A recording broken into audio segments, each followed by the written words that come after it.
తెలుగు రాష్ట్రాల్లో వర్షాలు దంచి కొడుతున్నాయి. పలు చోట్ల మోస్తరు నుంచి భారీ వర్షాలు కురుస్తున్నాయి. మరోవైపు రేపు బంగాళాఖాతంలో అల్పపీడనం ఏర్పడనుందని వాతావరణ శాఖ తెలిపింది. దీని ప్రభావంతో రానున్న 3 రోజులు తెలుగు రాష్ట్రాల్లో భారీ వర్షాలు కురుస్తాయని హెచ్చరించింది.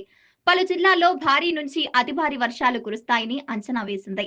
కాగా అర్ధరాత్రి పలు జిల్లాల్లో కుండపోత వాన కురిసింది. అర్ధరాత్రి గుంటూరు, ఎన్టీఆర్, కృష్ణా జిల్లాల్లో పలు ప్రాంతాల్లో కుండపోత వాన కురిసింది.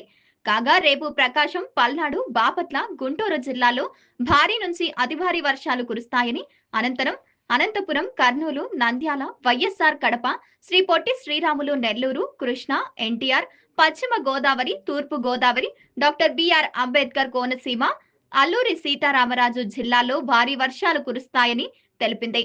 తెలంగాణలోని పలు జిల్లాల్లో నేటి నుంచి బుధవారం వరకు 3 రోజుల పాటు రాష్ట్రంలో అత్యధిక భారీ వర్షాలు నమోదయ్యే అవకాశం ఉందని హైదరాబాద్ వాతావరణ కేంద్రం వెల్లడించింది. ఆ 3 రోజులు అవసరమైతే తప్ప బయటకు రావద్దని హైడ్రా హెచ్చరికలు జారీ చేసింది. ప్రభుత్వం ఇప్పటికే భారీ వర్షాల వేళ అప్రమత్తమైంది. అధికారులకు కీలక సూచన చేసింది.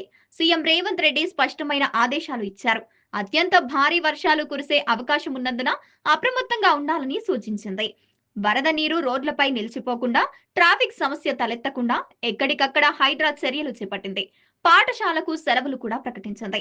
ఐటీ కంపెనీలు వర్క్ ఫ్రం హోం అమలు చేయాలని సూచించారు. రెవెన్యూ, పోలీసు యంత్రాంగం అప్రమత్తంగా ఉండాలని ప్రభుత్వం ఆదేశించింది.